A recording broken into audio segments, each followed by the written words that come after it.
This is La Paz, Bolivia, a unique place in the world. It is the seat of government located at the highest elevation, and likewise the highest city with a population of over 1 million people. It is situated at just under 12,000 feet. I'm here for 4 weeks and will be exploring the city and some other areas within Bolivia. To start, I'll show you the top spots to see when you first visit La Paz. Let's do it.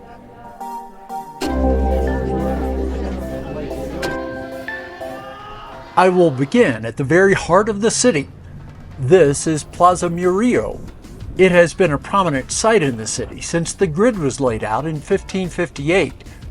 The name comes from Pedro Domingo Murillo, a leader in Bolivia's fight for independence who was captured and hung by the Spaniards. Many independence-era leaders were killed on or near this square. It has also been the site of other political battles and skirmishes through the years, and it's not necessary to look deep into the history books to find evidence of that. You might have seen Bolivia in the news just a few weeks ago. It was reported as an attempted coup. This is the exact spot where all of that took place. Troops from the military occupied the square and used a tank to ram the front door to this building. It's the presidential or governmental palace where the ceremonial guards are situated. Not much became of the incident, and the general who led the small uprising was apprehended and jailed. In another indicator of how politics can be complicated and violent here, in 1946 the president was killed in the palace by revolutionaries, and his body was hung from this lamppost in the plaza. Later, however, this monument was erected in his honor, giving the impression that maybe he didn't deserve that fate. Another governmental building on the square is this one. It's the National Congress of Bolivia. The main functions of both it and the presidential palace have now been moved to more modern buildings that have risen behind them. The Cathedral Basilica of Our Lady of Peace also sits on the square. It was built here in 1835. The square itself draws quite a large number of people through the day. They gather and relax amidst various statues and greenery in what is a very pleasant setting. Another popular site within the heart of the city is the Basilica of San Francisco. It is a church that was built in the mid-1700s. As you can see, many people are interested in visiting the building. While I was there, the crowds were more concentrated since the Plaza of San Francisco was closed off for renovations. Otherwise, I'm sure this would have been a much more appealing environment. It is not far from the center to one of the most colorful and vibrant markets in all of La Paz. This is Mercado Rodriguez. A market was established here all the way back in 1891, and it has operated continuously since then. Markets like this everywhere. We the locals, we love to come here. This is a fantastic place to wander through to get a feel for the city and its people. The main items being sold are vegetables, produce, meats, and seafood. I'm told that vendors arrive as early as 4 or 5 in the morning and stay until deep into the evening.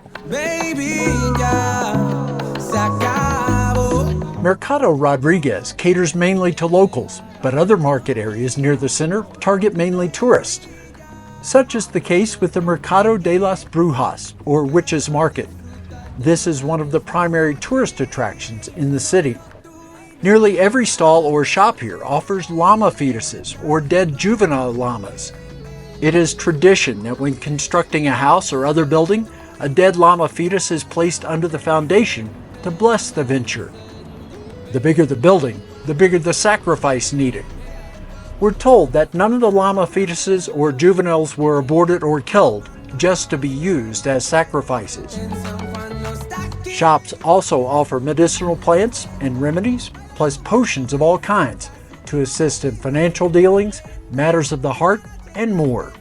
I'm told that Bolivians are superstitious people, so while tourists find an appeal in the shops and the items located there, locals actually put those items to use.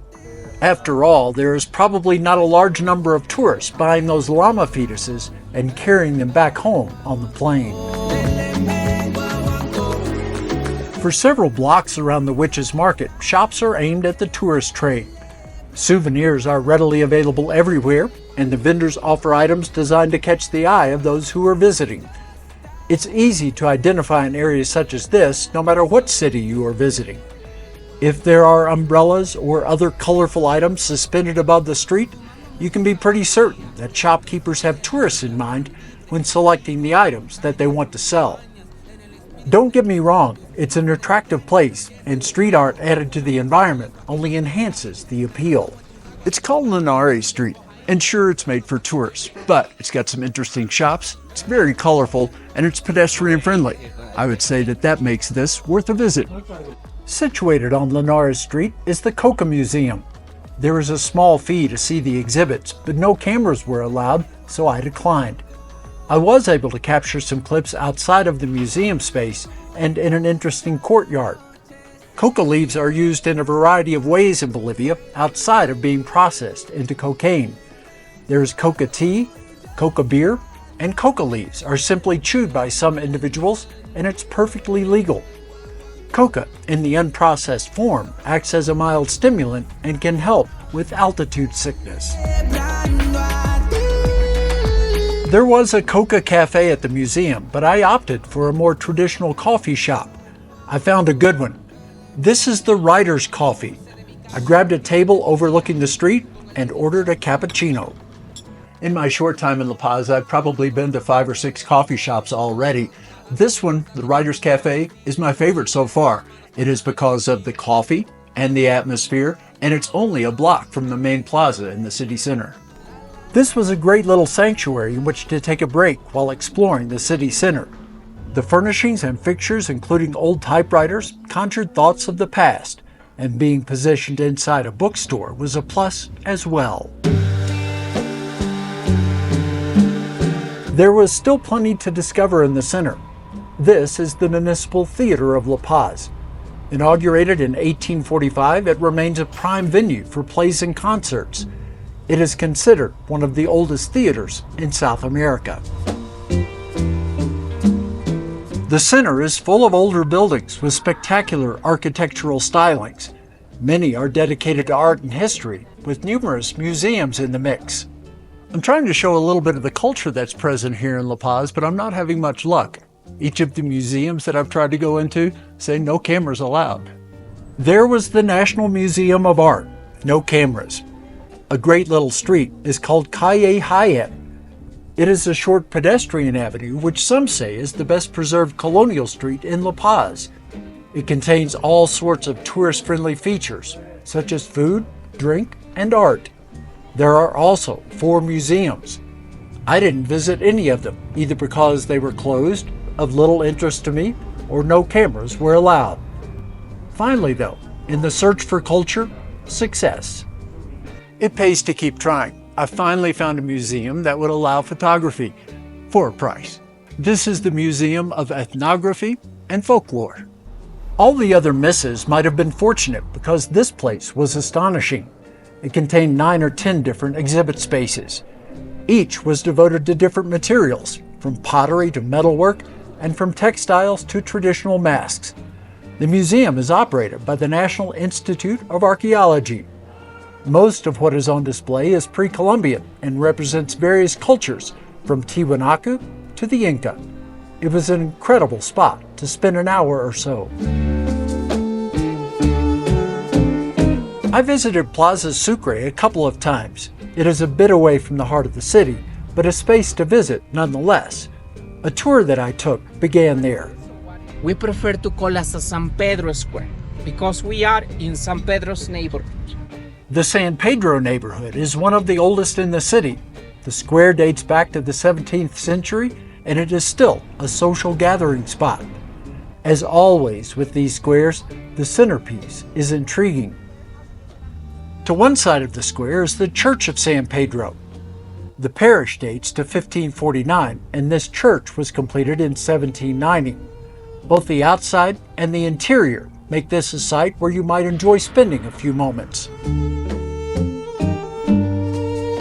Across the way is the San Pedro prison. Thousands of inmates are housed here, and it is like a city all its own. Prisoners have jobs, pay rent for their cells, and sometimes live with their families. Amazing.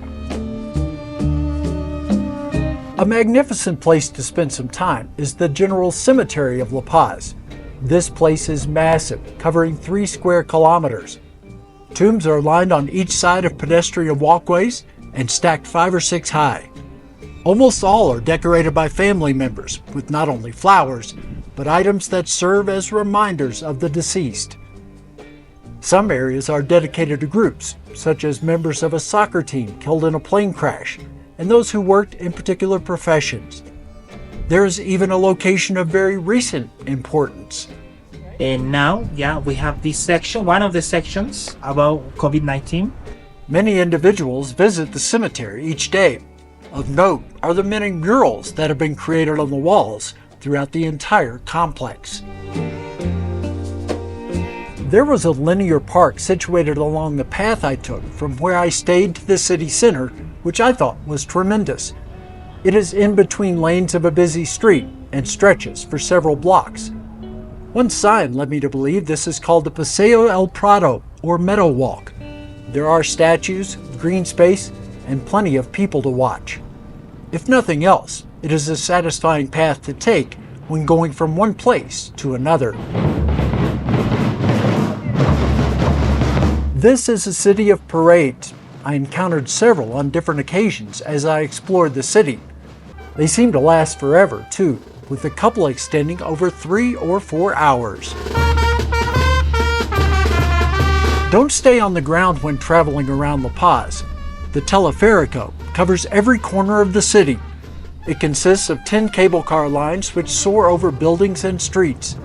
In this case, getting there might be more fun than the destination. Use the Teleférico to reach places such as the Valle de la Luna, or Valley of the Moon. It's a geologic treasure unlike any you've seen before. Possibly the best part and most modern portion of the city is San Miguel.